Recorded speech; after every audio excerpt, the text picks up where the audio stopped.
Hello, ladies and gentlemen. My name is Mr. Bryce, and we are getting prepared for the integrated algebra regents here in New York. These questions will help you with most state exams. Right now, we're examining the June 2011 integrated algebra regents exam, question 18A. What are the solutions to the equations? This is a parallel question. It's not exactly the same one as number 18 in your green book. Well, solutions means where do these two have the same answer? This has an infinite number of answers. This has an infinite number of answers. But where they intersect is the solutions. Remember, a parabola and a line can intersect at 0 places, 1 place,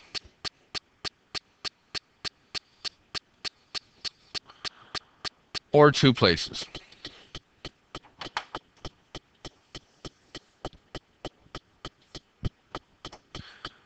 The first example we're going to use is the graphing calculator.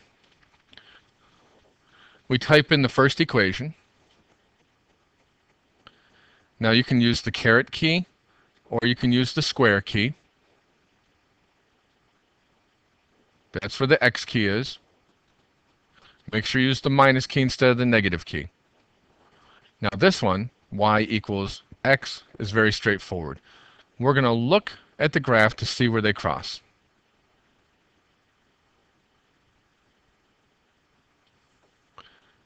Taking the graph to examine it a little closer, they cross in what appears to be -1, -1, and 1, 2, 3, 4, 4, or 4, 5.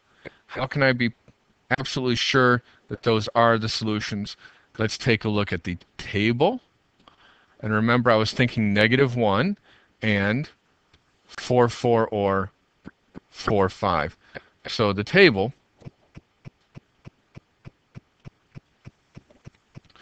we look to see where the two equations where the dependent variables are the same. -1 and -1 is the same, and it happens to be where x is -1. So our answer is -1, -1. Take the x value and the y value. Also, here, where the dependent variables are the same, the dependent variables are the same, and it happens to be x is also 4. Why is that true? Because y equals x. So our two answers are -1, -1, and 4, 4. What happens if we don't have the convenience of a graphing calculator? Let's take a look at number 18b.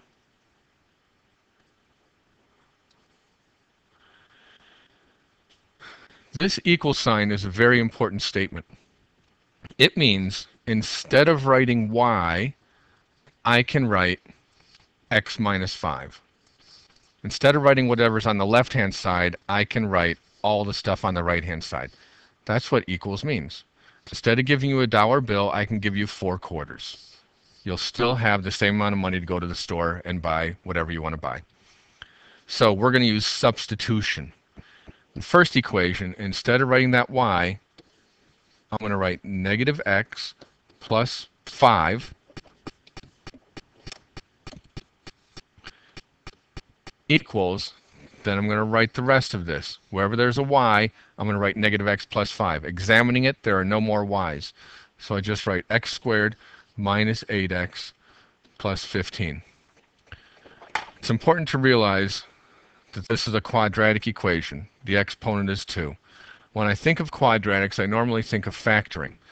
Well, I can't factor this because of the -x plus 5 on one side of the equation sign. So I'm going to move these to the right. Adding x, I get 5 equals x squared minus 7x plus 15. Then, moving the 5, don't forget your 0, equals x squared minus 7x plus 10. Now, like I said, when we have an exponent of 2, we think about quadratics. What kind of quadratic is this? This is a trinomial because there are 3 parts to it, separated by 2 addition or subtraction signs, or any combination thereof. When I think of a trinomial, I want to know what numbers multiply to be 10, add up to -7. Think about them. I said what number multiplies to be 10, adds up to be -7.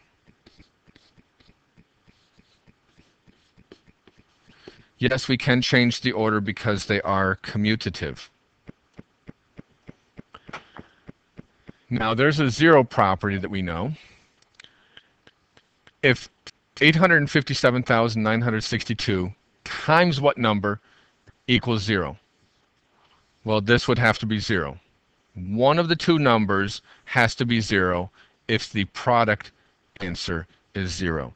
One of these two numbers has to be 0. So either x minus 2 is 0 or x minus 5 is 0. Solving each one of these individually, I add 2 to both sides, x equals 2.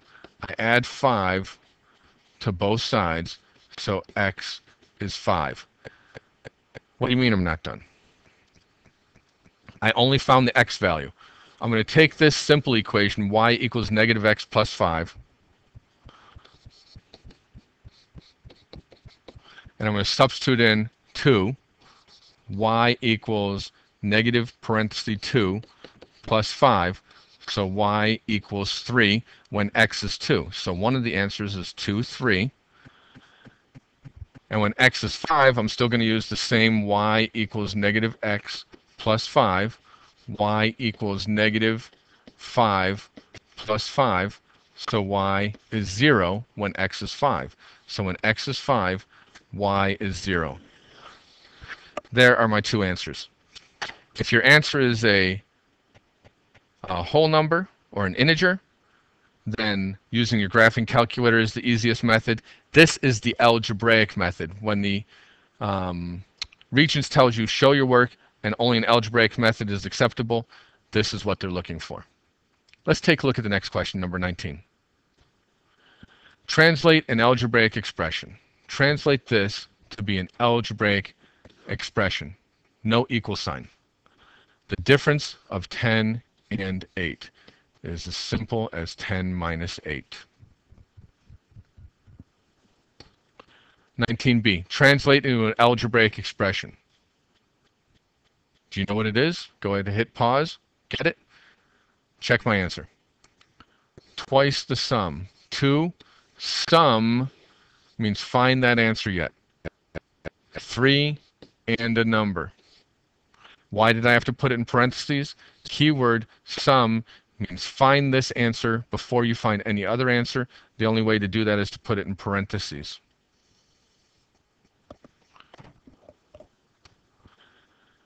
Translate to an algebraic expression. 5 times the difference. Go ahead, hit pause, try to answer this one ahead of me.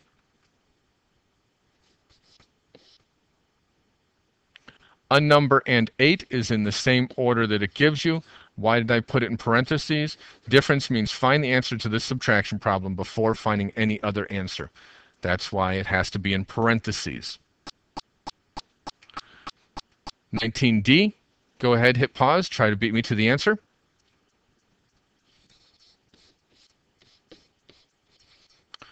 Why did I do no parentheses? It doesn't say sum or difference, so I don't need parentheses. Quantity is another hint that we want parentheses. Twice a number increased by 18 means times 2. On to the next problem, number 20. I measured a rectangle to be 12 inches by 15 inches. The actual measurements are 12.2 and 15.1. What is the relative error to the nearest 10,000ths of an inch when calculating the area? Relative error. Okay, I think that this is the third time that we've had area of a rectangle. Area of a rectangle is length times width. Area equals length times width. This is going to be me, and this is going to be the actual. My measurements were 12 and 15.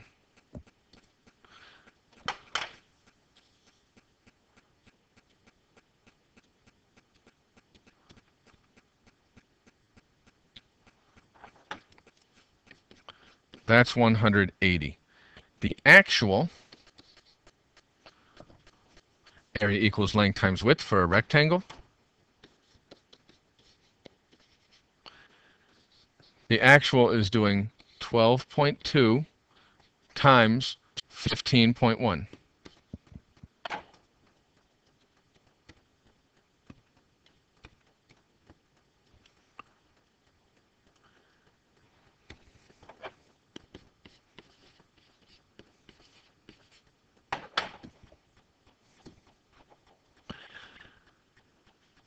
I found the area of the rectangles.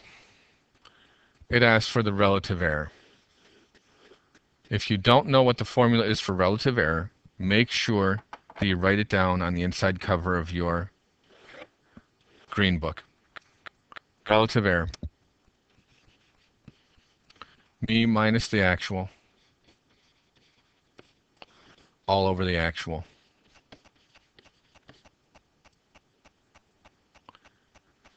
So I was 180.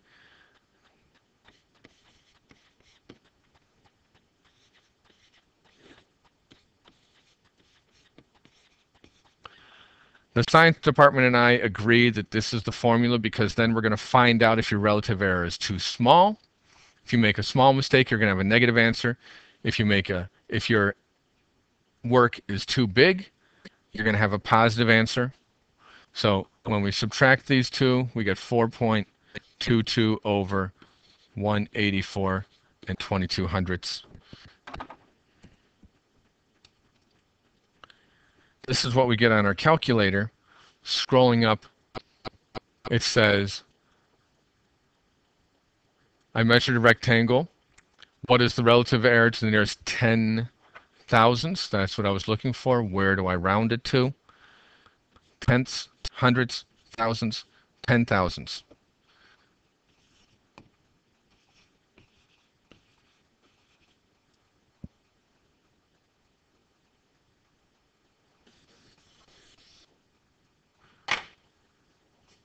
Okay, you do the next one. Make sure that you have my measurement minus the actual divided by the actual.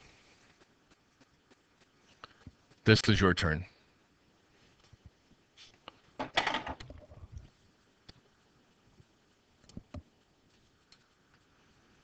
Okay, ladies and gentlemen, my answer on this one is negative 0.0468 or negative 468 10,000ths.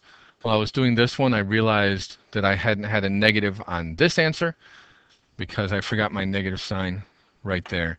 So that one is also a negative one. If you have any questions, make sure you ask me in class. An example of an algebraic expression is in 10 seconds or less. Not this one, because that's an equal sign.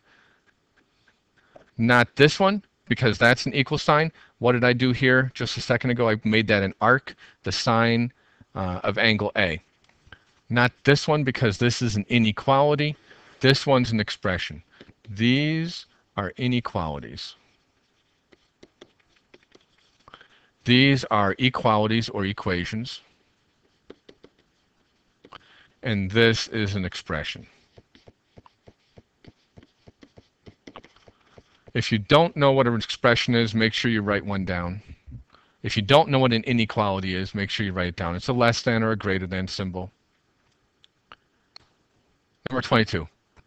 A study showed that the decrease in the price of Dell computer had an increase in the number of computers sold. This is what kind of relationship? Multiple choice questions don't give you lots of space to work just because they're being nice and kind. They're giving you space to work so that you can use it to your advantage. Decrease in the price of the Dell computer. Okay, we can have I just wanted to think about this for a second so it'd be easy for me to draw. Decrease in the price.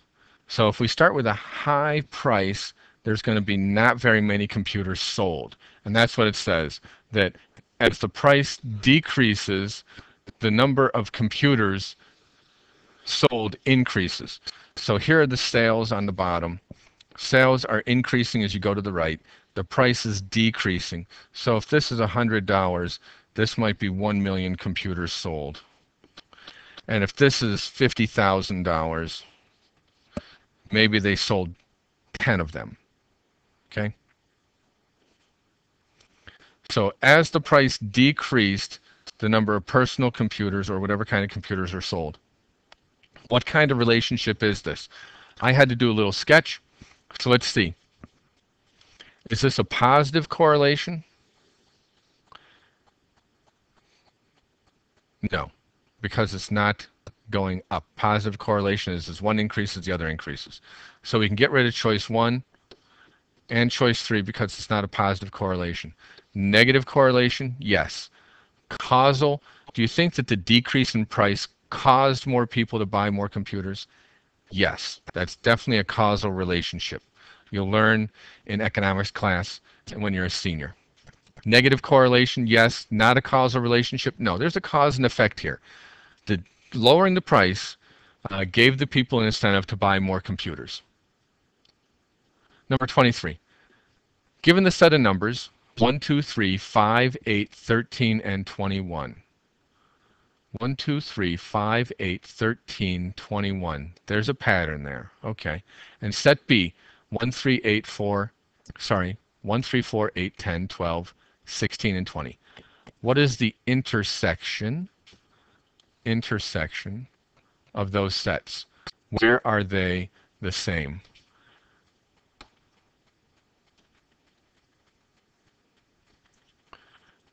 They both have the number 1. They both have the number 3. I'm taking the smaller set. Do they both have the number 4? No. Do they both have the number 8? Yes. 10? No. 12? No. 16? No. 20? No. The intersection is 1, 3, 8. Put them in braces because I listed them. What is the union of those sets? Well, now I know that I can take this set and write it down. 1, 3, 4, 10, 12, 16, and 20. And before finishing it, I can take the ones that I did not write down already. 5, 13, and 21. Union means join them together, only writing them down once. What is the complement of the set B? What is the complement of this if A is the universe? Hang on a second. I had to change that question because there was a flaw in it. And the flaw was with the definition of universe. What is the complement of set B if this set is the universe? Okay, universe means that these are the only numbers possible. So what we do is we compare, and we say, first of all, 1 is in both of them, but not 2. 3 is in both of them. I'm crossing it off the universe. 4 is in both of them. 8 is in both of them. 10, 12, 16, and 20. What is not in both? 2 is not in both, and 5 is not in both. That's the complement. What is in the universe, but not in the original set. Complement. What is in the universe, but not in the original set.